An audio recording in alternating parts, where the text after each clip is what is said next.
Good evening, Scorpio and fellow cross-watchers. Thank you all for being here. I'm just here. Oh, the cards are talking. I'm just here to give you a very short and sweet monthly check-in, or mid-monthly check-in, shall I say, for the month of February. How are you? How has the month of February gone for you so far? I hope it's been a good and positive one. And happy Valentine's for those that celebrate. Now, this card reading is really about one tarot, one crystal angel card, and one angel number card. However, you've got two tarot cards I wanted to pop out. So we're going to go with that.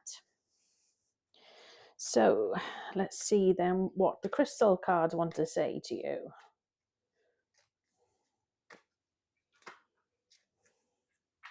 Ooh. Let's go with that one. Fantastic. So let's have a look what we got here. Okie dokie. So we have the first card. We'll go with this one first. So we have a swords card, and it's about making a break for it, you know. So with this one here, I can see that this person has got the Seven of Swords.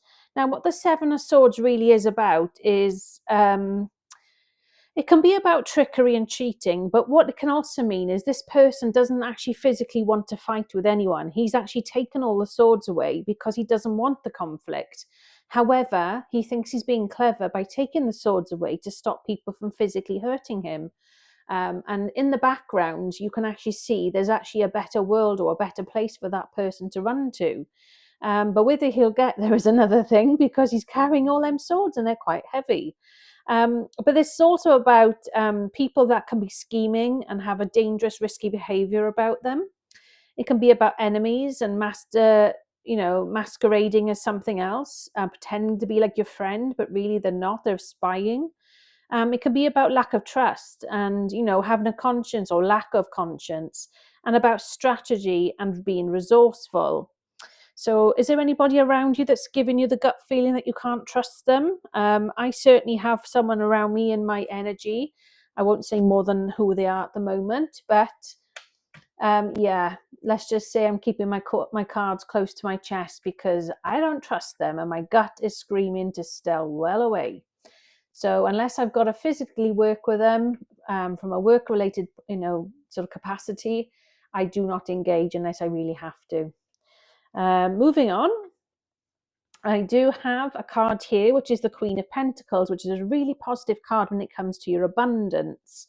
Now, this can also be about somebody who's mature and grounded. It doesn't necessarily mean they have to actually be female. It's the female energy that we're going with here with this card.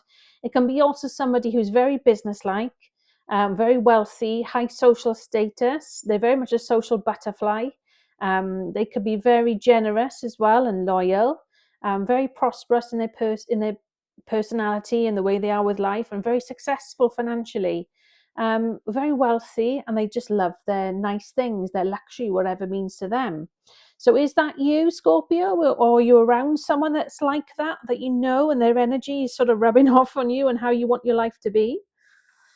Okay, so we go on to then the crystals angel card, and I've not had this one before. This is watermelon tourmaline. Watermelon tourmaline.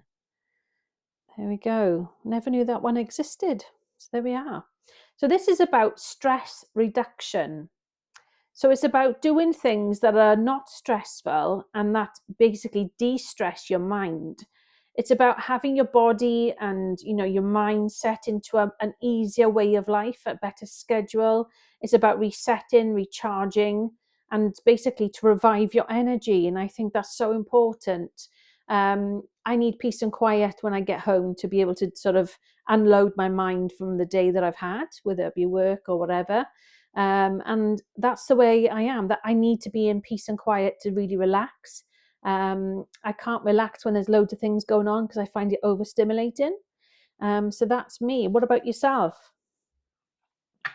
Ooh, and then we have for the angel number card, 5555.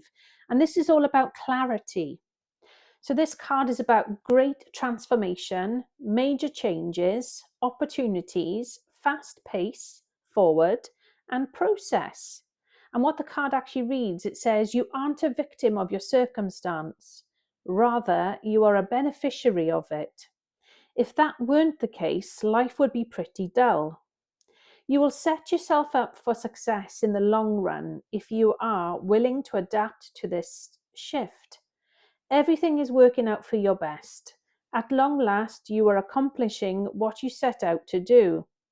Everything will work out perfectly in the end. So basically, don't get hung up on the past. Keep moving forward. Stay focused. Keep your eye on the prize, as they say. There we are then, Scorpio. Nice little read there for you. If that resonates, please let me know. If it doesn't, don't worry. Come back another time. It's always great to have you here watching. I really do appreciate it. So I shall be back now towards the end of the month to give you your March monthly reading. Until then, Scorpio, have a lovely weekend. Take care. Stay blessed.